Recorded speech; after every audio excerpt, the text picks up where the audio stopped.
hold on. Stop scrolling, because what I'm about to tell you is going to completely change the way you see the 2026 Formula One season. Max Verstappen, four-time world champion, the most dominant driver of his generation, just admitted that his own team is not ready to win races. Let that sink in for a second. The guy who made Red Bull look untouchable for years is now saying out loud that Mercedes and Ferrari might have the edge. But that's only one part of the story, because behind the scenes, there's a secret engine scandal brewing that could blow this entire season wide open. And before we get into all of that, I need to know, who do you think is the better driver, Verstappen or Hamilton? Leave your opinion in the comments right now, because this debate is about to get very, very relevant. Let's talk about what Verstappen actually said, because the media completely buried the lead on this one. In a recent interview with Viaplay, Max sat down and said something that nobody expected to come out of his mouth. He said, and I'm quoting here, "Realistically, I don't believe we are ready to fight for victories right now." What? Did Max Verstappen just wave the white flag before the season even started? Now, before the Red Bull faithful come after me in the comments, let's be fair. He also praised the team. He called the effort to build the brand new Red Bull powertrains engine, the first fully in-house power unit, developed in partnership with Ford. He called it extraordinary. And the preseason tests in Bahrain weren't a disaster. Max finished top 3 in the last 2 sessions. So the car isn't a backmarker, but it's also clearly not a championship weapon. Not yet. And you know what makes this so fascinating? This is a guy who does not do false modesty. Verstappen doesn't say things to manage expectations. He says things because he believes them. So when he tells you the team needs another step forward to match Mercedes and Ferrari, you better believe that's the honest assessment coming straight from inside the garage. The question is, how big is that gap, really? Now, this is where it gets truly insane, because this isn't just about Red Bull being behind. This is about the entire sport being thrown into a blender. Max himself said it better than anyone, and I want you to really hear this. He said, "Honestly, this is the biggest change in more than 10 years. 10 years. We're talking a completely redesigned aerodynamic package and a revolutionary new engine formula. The new power units are split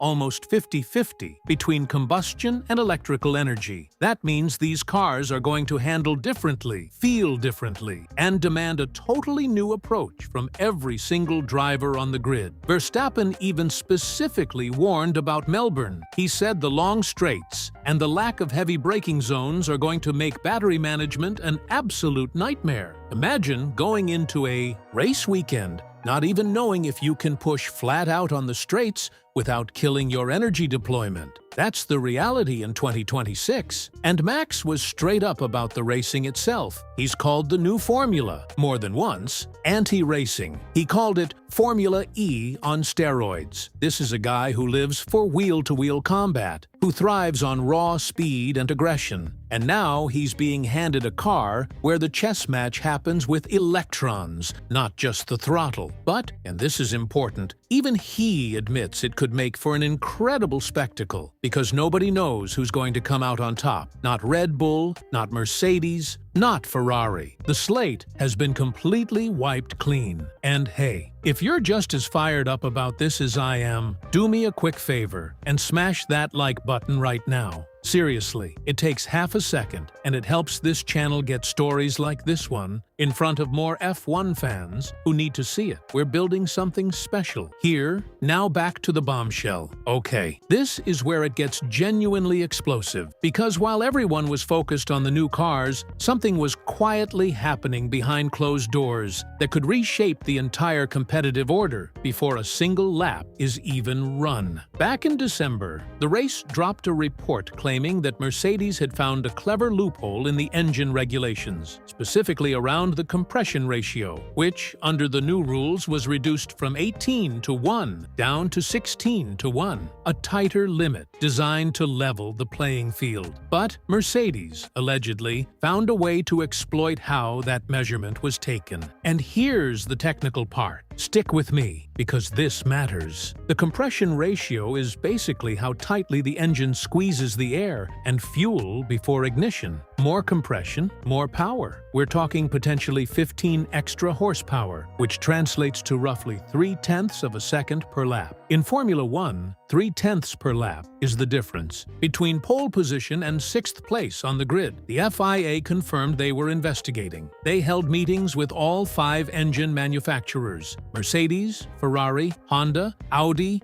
and Red Bull powertrains. And then they proposed a rule change. Measure the compression ratio not just at room temperature, but also at operating temperature, around 130 degrees Celsius. But here's the twist. The other manufacturers pushed back. Not because they wanted to protect Mercedes, no way, but because the timing and the specific details of the proposal didn't fully solve the problem. There were negotiations, there was pushback, and in the end, a deal was reached. Starting June 1st, 2026, the compression ratio will be measured under both conditions, cold and hot. But starting in 2027, only the hot measurement will count, and that's the critical detail. Because that one single change essentially kills whatever advantage Mercedes had engineered. Next year, the loophole is sealed shut. So, the question now is, how much of a head start can Mercedes actually get from this advantage in 2026?